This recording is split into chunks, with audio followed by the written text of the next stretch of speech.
ჩვენ ვართ კვლავ პირდაპირ ეთერში, კარგი იქნებოდა რა საუბარიც აქ იყო რეკლამის დროს ის რომ მოესმინა მაყურებელს რასაკვირველი არ მოუყვები, მაგრამ საინტერესო სტუმრები ყავს ნამდვილად და მე ისე რომ ვიწერდე ახლა ამ საუბარს და საახალწლო კურიოზებში რომ გავუშვებ. ოთარ, მოდით გადავიდეთ ცოტა უფრო გავასერიოზულოთ ჩვენი თემა და გადავიდეთ დაპირებებზე. წესით ჩვენ ახლა უნდა ვცხოვრობდეთ მეოთხე არნახულ წელიწადში. არის ეს ასე? როდესაც ყველანაირი გამოკითხვით ადამიანების მთავარი პრობლემა არის სიღარიბე და უმუშევრობა. რა გარანტიით მიდის ქართული ოცნება ამ არჩევნებს? მე მინდა საუბარი დავიწყო ფუნდამენტური პოლიტიკური გადაწყვეტილებებით. ეს იყო 2012 წლის ქართული ოცნების მთავარი დაპირება და მთავარი შესრულება, მოდი ესე ვიტყვი, გამოხატვის, სიტყვის, არჩევანის თავისუფლება, ბიზნესის თავისუფლება და ასე შემდეგ. დღეს ჩვენი მთავარი მოცემულობა ეს არის ადამიანი და მისი ფასეულობა. მეორე, ეს არის ძალიან მნიშვნელოვანი ინტეგრაცია დასავლეთთან. ჩვენ ქართული ოცნების გუნდმა დასავლეთ ფაზაში შეიყვანა მრავალი წლის ნამოღვაწარი ვიზა ლიბერალიზაცია და მოეწერა ასოცირების ხელშეკრულებას ხელი. რა ძალიან მნიშვნელოვანია და მესამე ეს არის. საქართველოს შემდგარიყო მოსახლეობის დაკვეთიდან გამომდინარე როგორც სოციალურად ორიენტირებული სახელმწიფო. არსებული ბიუჯეტიდან გამომდინარე. აიღო ყველა ვალდებულება, მათ შორის განათლების, ჯანდაცვის, სოფლის მეურნეობის მიმართულებით და დღეს ქართული ოცნების გუნდს თამამად შეუძლია შეხვდეს მოსახლეობას იმ მოტივით, რომ განათლების მიმართულებით ადამიანის შვილს სკოლაში წიგნი აქვს უფასო, მისი შვილი სწავლობს პროფესიულ განათლებას, იღებს აბსოლუტურად უფასოდ. მას შეუძლია დავასრულებ თუ შეიძლება. დავასრულებ თუ შეიძლება. რა თქმა უნდა, დიახ, ძალიან საინტერესო შენახატი იყო ეგ.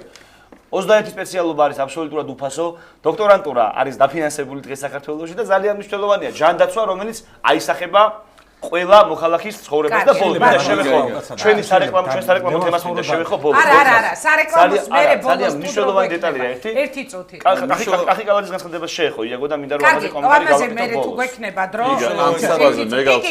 ყველას ძალიან ლევანი და დათო. ბატონი ოთო არის ძალიან მამაცი ადამიანი.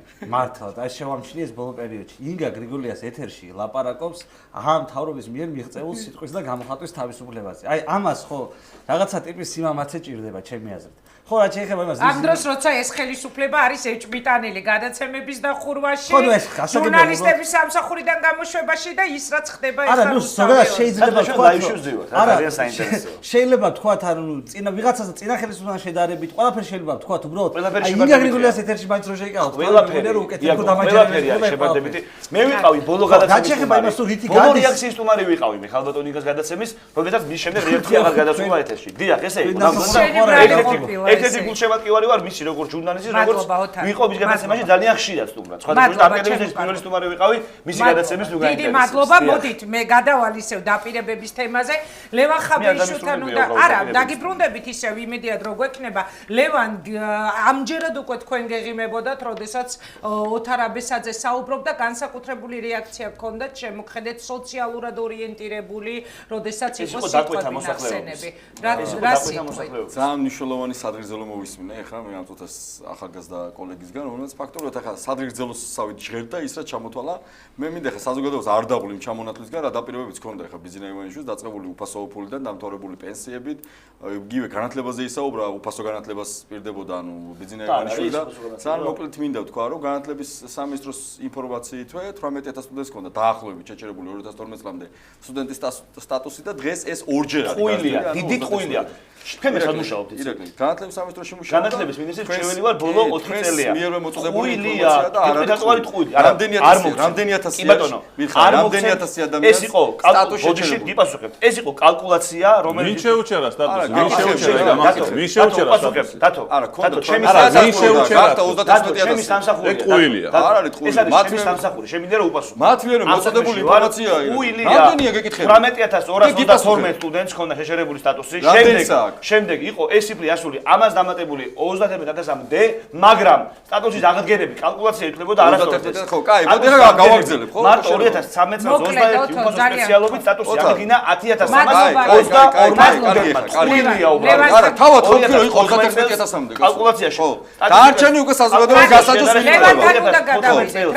დანარჩენი ძალიან მოკლე მაგალითია თავადასტრო იყო 31-მდე. ან დავაზე მე გეტყვით მაყურებელი თვითონვე დაასკვნის, ვის რა შეეხო? კი თქვენს ვერ მოწოდებული ინფორმაციით რა ზანე 31000 რაღაცა.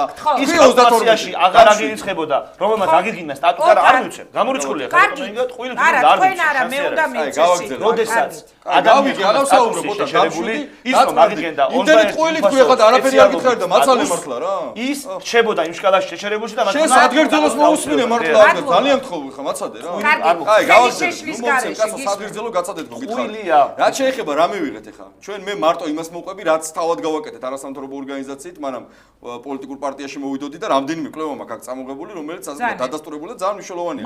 ერთი პირველ რიგში კორუფცია რომ არის თვითმმართველობებში, გულისხმობ იგივე რამდენიმე მაგალითს მოვიყვანე ბაღდადის გამგებლის დაკავებას, ქთამზე, კწანისის რაიონის გამგებლის მოადგილის დაკავებას, ქთამზე, ვაკის, საბურთალოს, სამგორის, ნაძალადევის რაიონის თანამშრომლების დაკავებას, ქთამზე და არაერთი კიდე დაახლოებით 30-მდე თვითმმართველობის თანამშრომელი დაკავებული. ეს რასადასტურებს ლევან რომ კორუფციას ებრძვის, ხელისუფლება და იმიტომ აკავებს თუ როგორ არის კორუფცია. რომ არის კორუფცია და რატომ ოფიციალურად ბაღდადის გამგებელზე რომ ვსაუბრობ, ჩვენი კვლევა იყო და დაახლოებით 6 თვის მერე მოხდა რეაგირება და ბაღდადის გამგებელი დააკავეს.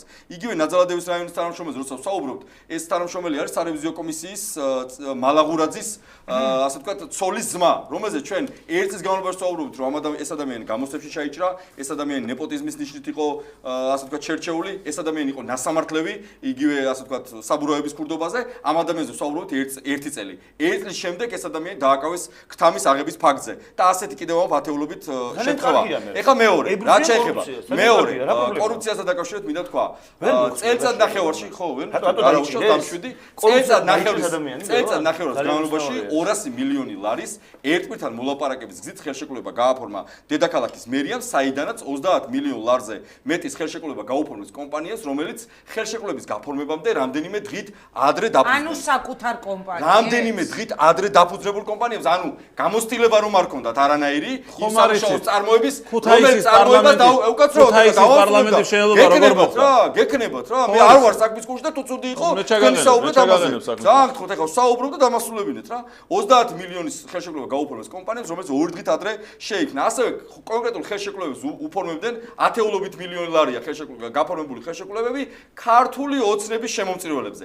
ასევე შემომწირველებთან დაკავშირებით მინდა თქვა, 14 თანამშრომელი თანამდებობის პირის სხვადასხვა თვითმმართველობებში, ანუ თბილისის გულისხმობ შემთხვევაში, გამგეობებში, რომლებმაც წინა საარჩევნოდ ქართულ ოცნებას შესწირეს თანხა, შემდეგ ეს ადამიანები დაინიშნენ კონკრეტულ თანამდებობაზე. კონკრეტული მაგალითი გინდა, ნავთობის მუნიციპალიტეტის თავმჯდომარე იყო ქალბატონი, რომელმაც 30000 ლარი შესწირა ქართულ ოცნებას, ამ ქალბატონს არ ჰქონდა დიპლომი, შესაბამისად ვერ გავიდა გამოსტავრების მისის შვილი. ნაციონალურ მოძრაობის როგორ უნდა დავავთვალებინეთ. თქვენ დროს როგორ იყო? მე 3 წუთი და არ მაცლიან ჯეროთო და შემდეგ ხა პატივი. თქვენ დროს როგორ იყო? პრემია დანამატებთან დაკავშირებით აღარ შევჩერდები, საზოგადოებამ ძალიან კარგად იცის, მარტო დეკემბრის თვეში დედაქალაქის მერიაში 2 მილიონ ლარზე მეტის პრემია და დანამატი გაიცა. ასევე მორგებულ ვაკანსიებზე მინდა თქვა, მაგალითად გიორგი არაშიძეს კახიკალაძის ცოლის ძმას ჰქონდა ვაკანსია გამოცხადებული ახალგაზრდულ საქმეთა განყოფილების თანამდებობას და მოთხოვნა იყო სამედიცინო განათლება. კიდე ძელია ჩამონათვალე. გახსოვთ პრემიები როგორ იწერებოდა? ხალხს როგორ აკრენენ ქონებას? ვიღაცას ეშლები რა. სად მუშაობდნენ? მითხარით, ყველა ვინც მოდიხართ, ვაშაძის პარტიის წარმომადგენელი, ნაციონალურ მოძრაობის, არც ერთი არ მუშაობდით და არც ერთი არ იყავით პარტიის წევრი. ნაციონალურ მოძრაობის დროს ხელისუფლებაში არც არ ყოფილვართ. ვაშაძის დანაშაულზე რა სიტყვით? ვაშაძის დანაშაული არის ის, რომ საჯაო 2008 სარგებლობ, აი ეს გიორგი ვაშაძის დანაშაული. არჩევნები რო გააყალბა იმაზე რა სიტყვით? ხო მე გეუბნები ვაშაძის დანაშაული არის ის, რომ თქვენ საჯაო რეესტრით თქვენ და ჩვენი თანამოქალაქეები სარგებლობ გიორგი ვაშაძის ხო? კი ეგ არის ვაშაძის დანაშაული იცი რა არის? სერვის რა. არა, იცით რა არის ვაშაძის დანაშაული? რაზეც პასუხს აგებს? 2008 წელს არჩევნები გაყვარდება. 4 წელია ქართული ოცნება ხელისუფლებაში. ეგ არის ფაქტები, დეოს ფაქტები და პროკურატურაში შეშლილი და გამოიწვიონ მართლა. რას გაპარზე საუბრობთ? 2 დღეა კოალიციიდან გამოხვედა და უბედურება ის არის, თქვენაირი ადამიანები გიორგი ვაშაძე ვასილებენ და ლაპარაკობენ. 4 წელი გავიდა და მეჭიაურიც იყო იმ ხელისუფლების ნაწილი. ხო და მომავდა დაასჯით, საფიდაო დაასჯით უყველა. და მე გპირდებით რომ დაასჯით, იმიტომ რომ დაუსჯელი არ დარჩება. ინგა და ძალიან მოკლედ მაშ დავასრულებ, არ ვაპირებ რა. აი მე ერთი ყველაზე მნიშვნელოვანი რა, ეს რევანშისტული დამოკიდებულებრივი 4 წელია ხელისუფლებაში იყო და დღეს ჩემს კენის შვერს ხელისუფლებას არ მაპატიებს რა და გიორგი ვაშაძეს დასჯის. დაპირისპირება, რომელიც აი ხა პოლიტიკურ პარტიებისგან მოდის, ხელისუფლებისგან, იგივე ოპოზიციისგან, იგივე ნაციონალურ მოძრაობისგან, იგივე ხა პატივცემული, რომელიც საუბრობს საკმაოდ აგრესიული, ხალხი დაიღალა აგრესიით, დაპირისპირებით, ჩვენი ლაპარაკი დაიღალა ხალხი. ყველაზე მნიშვნელოვანი აი ჩვენ ძალიან სწრაფად დავიწყოთ საქმის კეთება. მეტი პოზიტივი და მეტი სიყვარული დანარჩენი საუბარი. ანუ რა მუქარა იყო ეხლა თუ მე მომესმა. ეს არის სამართლიანობის აღდგენა. ქართული ოცნების თავარი ამოსავალი და იმ წევრების და იმ ადამიანების, რომლებიც ჩვენთან ერთად იბრძოდნენ, იყო ის, რომ ესეთი ადამიანები დღეს არ ბედავდნენ ამდენს, რომ პოლიტიკაში მოდიან და დღეს ზნეობას და მორალზე რო ლაპარაკობენ. რა დავაშავე იქნებ მითხრათ რა. აი დავაშავე რაში დამჯი. იმ გუნდის წარმომადგენელი ხარ. იმ გუნდის წარმომადგენელი ხარ, რომელიც დამნაშავეა და რაში დამჯი. ერთი მითხარით. ვაშაძის გუნდი, რომელიც გეკითხები რაში დამჯი. ყველა უნდა დაისწროს. რაში დამჯი. ჩვენ ამბავსაც გამოიძიებთ. რას გამოიძიებთ? გავიგებ ვინ ხარ, რა ხარ, საიდან მოდიხარ და ყველაფერს გავიგებ და თუ გასარკვევი იქნება, გაგიკვირდება მომავალში. რაც შეეხება ოცნების თავარ ამოსავალს, ქალბატონო ინგა, მე ვარ ის ადამიანი, რომელიც წლების განმავლობაში არაერთხელ ვიჯექი ციხეში და აი ესეთი ახალგაზრდები მუნჯები იყვნენ მაშინ. როცა ადამიანებს აუპატიურებდნენ, აი ესეთი ახალგაზრდები კმაყოფილებით ხელფასზე მუშაობდნენ. და ესეთი ადამიანები დღეს მორალს მიგიხარდა და ნუ იგონებთ არა, ზღაპრებს ნუყვები ძალიან. არ მუშაობდი 2012 წლამდე მე გეუბნები. არ მუშაობდი 2012 წლამდე არც რომელსაც დაიბადა? 87-ში.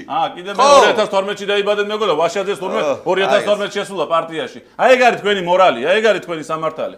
ქალბატონო ინგა, რაც შეეხება ქართული ოცნების პარტიის წარმომადგენელ მორალზე მესაუბრება, ორი თვეა გამოვიდა ქართული ოცნების ხელისუფლებიდან და დღეს ლაპარაკობს სამართლების აღდგენაზე. ანეკდოტია ჩვეულებრივია, ხარ? კარგით, მოდით აღარ შევშალოთ. თქვენი მდგომარეობა ანეკდოტურია ზოგადად და დათოფაცია და ქალბატონო ინგა, თქვენი ნებართვით.